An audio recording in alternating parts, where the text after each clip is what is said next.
our parliament and government are just, fucked us over big time. And today they went on almost 1 month's break until the 20th dates of August. So for 4 weeks they went on a break. So they planned all of this just like this. So we in a month the heat, the passion will calm down, and they just can move on and forget about this shit and do whatever they want with our economy, with our country, with our rights. Let's read this. This is a very good explanation of everything. I agree with this statement, with this post 100%, and I thank Mariia Kramarenko for posting it and for structurizing all of it. So I want you to hear this, guys, because I totally agree with this.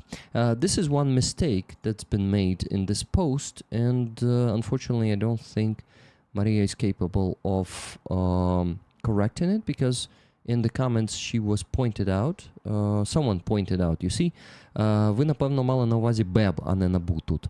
You probably meant BEB, Ukrainian Bureau of Economic Securities. Yeah, like безпека, security. So we have this Bureau of Economic Security, which is crippled for the few last years because they could not choose the head of that organization, and our parliament refused to make, but it's all written here. So let's begin with this, remembering that here, instead of NABU, it should be BEB. Everything else is correct. Let's go. A relatively short and simple explanation of why so many Ukrainians are outraged, as I see it. NABU and SAPO are anti-corruption bodies, the National Anti-Corruption Bureau of Ukraine and the Specialized Anti-Corruption Prosecutor's Office, created to investigate and prosecute high-level corruption, and they are a part of the anti-corruption strategy that Ukraine has been pushing for 11 years. Focus on this, okay? Please, guys, listen with me, and yeah, let's go. Corruption is a core issue for Ukrainians. Yes, guys. We were outraged back in 2013 also because of Yanukovych's corruption, and not only his.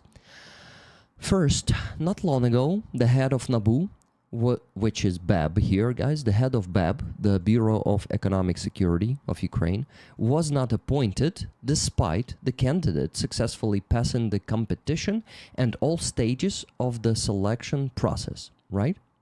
They just illegally, which was said in the press, I'm not sure if it's illegal, but the Verkhovna Rada, our parliament, just declined the candidacy, but it's been, even like despite, it's been also approved by our European partners, and this was a pretty decent candidacy who was successfully passing the competition. Okay. Second, the law that was amended to charge NABU and SAPO's subordination to the Prosecutor General was originally about missing persons. You see, guys, the law that was amended yesterday to change NABU and SAPO's subordination to the Prosecutor General was originally about missing persons.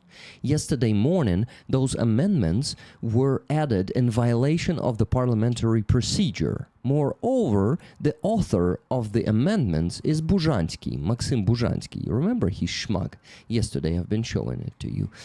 Give me a second. I'll show it once again so you guys remember the face of the hero that we have these days. Okay, there he is, a pro-Russian Ukrainian MP who is openly refusing also to stand up when the minute of silence for the fallen heroes of the Heavenly Hundred is happening. So this man calls him anti-Maidan person, okay? Remember this. Let's go back to the tweet. So, The author of the amendments is Buzhansky, Maxim Buzhansky, a notorious pro-Russian MP and a friend of Kiva. Guys, remember Ilya Kiva, who went to Russia, the traitor of Ukraine, the bald fucker who was liquidated by the SBU back in 2024, I guess. Let's go. So, Kiva, may the ground be concrete for him. That's how she says, and I totally agree with this. Third, Ukrainians have never seen a law passed and signed so quickly by the speaker and the president, which is particularly frustrating, since critical laws about demobilization, veterans, and so on have been stuck for years without a vote. Guys, we have the laws that could not be passed there for 5 years, 6 years, and they are crucial for Ukrainian society, believe me. So this one was done in just a few hours. Well, actually, it took around, I would say, 12 hours to pass it yesterday, but like the full process. Anyway, this is a very important point here. Remember this. Fourth, the Prosecutor General's office and the judicial system and the structures that needed reform yesterday, but instead they are being granted even more powers. These are exactly the parts of the state apparatus that were needed reformed. In reality, no matter what reforms happen around them, if the prosecutors and courts are corrupt and dysfunctional, there is no rule of law. Exactly. That's one of the biggest problems, actually, we have in this. You see, the Prosecutor General's office and the judicial system are the structures that needed reform yesterday, but instead they are being granted even more powers.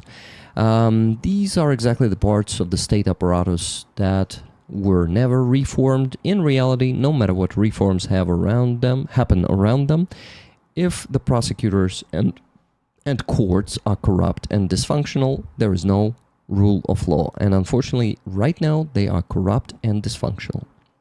Fifth, the situation escalated after the scandal involving Unity's deputy Prime Minister Chernyshov. So guys, we had this ministry created that was called the Ministry of Unity, and the head of it was what's the word here? The notorious minister, not prime minister, just Minister Chernyshov. Okay, NABU charged him with abuse of office and receiving an unlawful benefit in particularly large amounts. During the investigation, he was abroad, but returned to Ukraine. After that, the Security Service of Ukraine, SBU, reported that FSB agents had infiltrated NABU. Okay? 6. The FSB agents have been found in all Ukrainian institutions without exception, but never before has it triggered such rapid action from Parliament and the President. 7th, the communication has been a complete failure. What the President is doing now, gathering heads of agencies and announcing that there will be strategy and plan in 2 weeks, should have happened before the law was voted on. Right, guys? It should have happened before and not after. 8. Ukrainians are skeptical about such disproportionate actions, especially when it looks like a cover-up to protect friends from accountability. Chernyshov is a close friend of Yermak.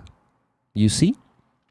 Very important point. 9th, Tatarov, a figure from the Yanukovych era who actively destroyed democratic institutions in Ukraine and voted for his dictatorial laws, is still working in the president's office. He should have been banned from public office through lustration, yet now he holds one of the highest positions in the country.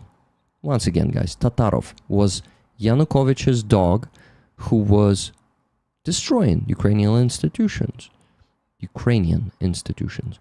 And he's still in power. And she actually holds one of the highest positions in the country. 10th, Ukrainians genuinely want everyone to be equal before the law, but if anti-corruption bodies and subordinated to the most corrupt institutions in Ukraine, there's no hope that true equality before the law will ever exist. In my humble opinion, the prosecutional and judicial system must be reformed right here and now. Otherwise, nothing else will work. And I totally agree with this. The problem is not with NABU and SAPO, guys. The big, real problem that our state, our government is not talking about is our judiciary and prosecutional system. And they must be reformed here and now. I agree with this 100%. I was mentioning it before, guys. And, well, I think it's totally fine. So that's the explanation. This is why we're protesting. This is why we're so outraged. Because all of these 10 points were either done or they are a fact.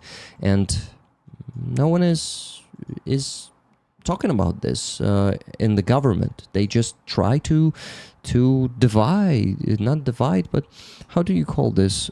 Deceive us with some other topics, with some other narratives. So, in my opinion, the Russian influences in NABU is just a great, perfect deception narrative that leads us far away from the core and the real reasons of doing all of this. But, as my sign says here, громадяни не тупі. Ми бачимо вас наскрізь. The citizens are not dumb. We see right through you.